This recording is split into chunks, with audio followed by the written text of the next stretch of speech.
Bonjour à tous, je vous fais une vidéo pour vous présenter notre nouvelle étagère thématique sur le corps humain. Donc transition logique en fait avec Halloween. Donc on a quitté les squelettes d'Halloween pour maintenant découvrir le squelette du corps humain et le corps humain de façon plus générale. Alors le corps humain en fait c'est un sujet qui est vraiment très vaste, qui peut nous emmener en fait à s'intéresser en fait à d'autres sujets. Donc l'anatomie humaine, les cinq sens, les émotions, les différences physiques et donc les différences culturelles, les soins du corps, tout ce qui va être vraiment vie pratique, donc se brosser les dents, se couper les cheveux, mais également les soins du corps donc apportés par les médecins. Donc voilà, donc c'est un sujet assez vaste. Donc l'année dernière on l'avait traité, on avait vu beaucoup de beaucoup de sous-thèmes.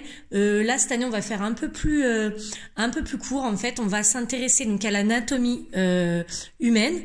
Ensuite aux cinq sens et on terminera en fait avec une petite activité en fait autour du cycle de vie. Et en plus, ça tombera en fait pile avec l'anniversaire de Mila qui est mi-novembre puisque ce thème va nous occuper pendant 2 semaines. Donc voilà, donc les émotions en fait je ne le traite pas pour cette thématique puisque nous l'avons fait à la rentrée. J'ai juste mis en fait un petit jeu que l'on a reçu entre temps, donc une nouveauté des éditions Grun, donc le jeu de mes émotions. Donc ça va permettre en fait de le faire découvrir aux enfants et ensuite il est dans leur kit de gestion des émotions. Donc là ce sera l'occasion de voir ensemble. Alors sinon donc du coup j'ai organisé mon étagère. Donc en haut c'est ce qui concerne l'anatomie humaine et ensuite nous avons les cinq sens puisque du coup nous allons faire aussi voilà un focus sur les cinq sens et une petite partie en fait jeu libre avec tout ce qui est mallette de docteur, mallette de dentiste sur voilà soigner le corps. Donc je vous montre un petit peu plus en détail. Donc ici j'ai mis un poster du corps humain, donc c'est une pochette Ozu de mémoire. Alors de toute façon, donc comme je disais en fait j'ai déjà fait ce thème l'année dernière et du coup j'ai déjà un récapitulatif de cette thématique avec toutes les activités que l'on a fait l'an dernier. Et il y a les références dans le post sur l'étagère thématique de l'an dernier, il y a déjà les références, mais je les remettrai aussi dans le nouveau, dans le prochain post voilà, que je ferai sur cette étagère thématique. Mais il me semble que c'est Ozu. Ensuite ici c'est donc un squelette, donc il me semble que j'avais vu à Action. J'ai sorti donc nos livres sur le corps humain, donc ceux de l'an dernier. Je n'ai pas investi en fait pour ce nouveau thème, je n'ai pas acheté de nouveaux livres, si ce n'est voilà, j'ai reçu celui-ci dans le cadre d'un partenariat, donc les cinq sens de Hervé Tullet, donc aux éditions Seuil Jeunesse. Donc voilà, j'aime bien en fait, du coup il va nous permettre vraiment d'illustrer cette sous-thématique sur les cinq sens. Donc voilà, donc comme je disais, donc j'ai mis nos livres sur le corps humain. Donc voilà, donc c'est essentiellement des livres documentaires et j'ai quand même mis quelques livres donc d'histoire sur le fait sur grandir, les anniversaires, voilà. Hop. Et des livres voilà documentaires, à la fois documentaires et racontés comme une histoire chez le docteur et les dents. Alors, sinon, j'ai mis notre coffret donc du Montessori du corps humain aux éditions Nathan. Donc là, en fait, à l'intérieur, il y a les petits, les organes en fait en feutrine.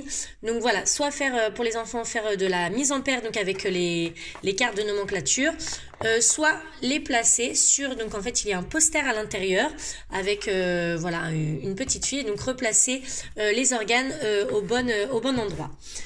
Donc voilà, je le mets à disposition des enfants, ils peuvent l'utiliser de façon autonome, mais je ferai également une activité avec, parce que enfin voilà, si jamais ils l'utilisent pas, sinon on n'aura pas l'occasion de le voir. Donc je le mettrai en fait en scène de façon ludique pour voilà leur faire découvrir les organes, redécouvrir les organes du corps humain.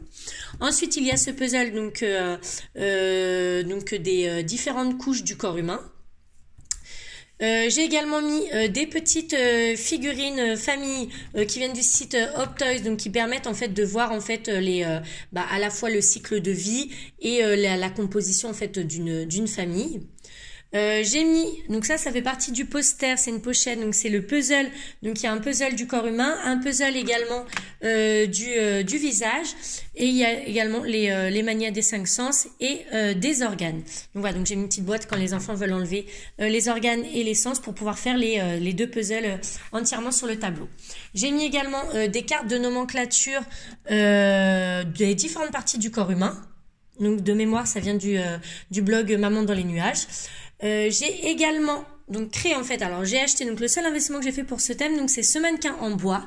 En fait j'ai fait des petites fiches modèles avec, en fait il va falloir reproduire les positions des membres et du corps en fait avec le mannequin, et on fera également une activité où les enfants devront reproduire, après l'avoir fait sur le mannequin, eux-mêmes en fait les positions des cartes modèles. Donc voilà, donc ça permettra la discrimination visuelle, travailler aussi la conscience du corps et faire un petit peu de motricité globale. Ensuite ici, donc ça c'est vraiment décoratif parce qu'il est vraiment pas évident à remettre à chaque fois en place. Donc voilà, pour comprendre en fait comment se compose le corps humain, c'est un mannequin qui vient d'un coffret Clément Tony. Ensuite, là on passe à la partie 5 sens. Donc j'ai mis en place plusieurs plateaux d'activité.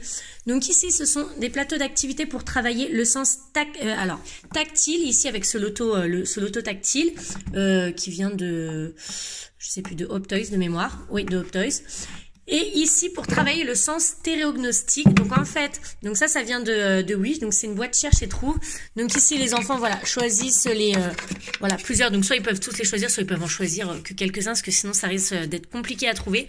Donc ils choisissent quelques puzzles, ils prennent les différentes formes correspondantes, ils les mettent en fait à l'intérieur, et en touchant avec la main, voilà, ils doivent trouver en fait les bonnes pièces des puzzles. Donc ça leur permet en fait d'y jouer de façon autonome sans que voilà, je dirige l'activité. Donc voilà. Ensuite, ici, donc maintenant pour le sens auditif, donc j'ai mis un loto des sons donc de Santosphère, donc c'est une nouveauté. Donc ça, pareil, les enfants peuvent y jouer de façon autonome grâce au petit boîtier. En fait, c'est un loto, ils posent les jetons et ensuite voilà, ils doivent reconnaître en fait les sons indiqués, et on y joue également ensemble, et enfin voilà, du coup c'est aussi l'occasion de faire un jeu de société en famille. Ici, ce sont les boîtes à sons. En fait, il s'agit de retrouver les paires. Donc, il y a deux séries et il faut retrouver en fait les sons identiques. Donc voilà. Donc j'ai mis également un bandeau avec. Ici, c'est donc un plateau pour travailler le sens l'odorat en fait. Donc j'ai fait avec les petites boîtes à odeurs Hoptoys, j'ai fait un petit loto d'odeurs. Donc j'ai fait 10 fiches et les enfants voilà doivent reconnaître l'odeur, voilà, mettre sur la bonne carte. J'ai également sorti quelques livres, voilà, cherche-trouve des odeurs pour vraiment voilà développer, travailler vraiment ce sens. Ensuite, au niveau du sens visuel, alors j'ai sorti le jeu le lynx. Donc voilà, donc ça les enfants peuvent y jouer de façon autonome. Donc à l'intérieur il y a la planche, et ici donc les petits jetons voilà à replacer sur la planche. Un jeu memory également. Donc là ça vient de Wish, donc il y a plusieurs planches. Donc là c'est les véhicules. Voilà, donc pareil, travailler la discrimination visuelle. J'ai mis également les cylindres, les 4 blocs de cylindres, pour travailler pareil la discrimination visuelle en fait, par rapport à la taille, à la grandeur. Ici c'est un petit reclassé en fait par taille, donc ça permet de travailler la discrimination visuelle en comparant des longueurs.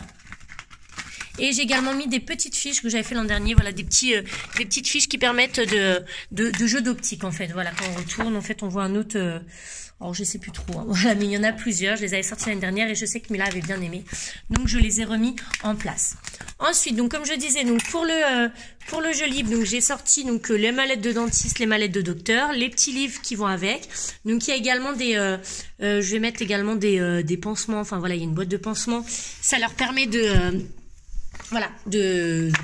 jouer voilà comme ils aiment bien, mais avec les pansements on peut aussi le faire de façon de travailler en fait les différentes parties du corps de façon un petit peu ludique en fait, en demandant à l'enfant voilà de mettre moi ce que j'avais fait l'an dernier, c'est que j'avais fait carrément j'avais pris un poupon, une poupée, et les enfants devaient coller en fait les pansements sur des parties du corps qui étaient indiquées sur une carte, sur un modèle en fait, donc ça faisait de la topologie. Mais on peut également par exemple leur donner une carte, voilà, prendre une carte de nomenclature et demander voilà à l'enfant de mettre un pansement sur cette partie du corps, sur la poupée, ou le faire entre nous. Voilà, donc ça permet en même temps de travailler les parties du corps.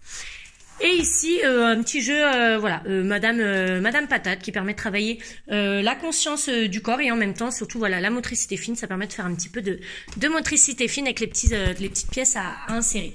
Et j'ai également mis un petit bloc avec des crayons de couleur pour dessiner, voilà, le corps humain, notre mannequin, en fait, en lui faisant prendre différentes poses pour que les enfants, voilà, s'ils veulent faire un petit peu d'activité créative.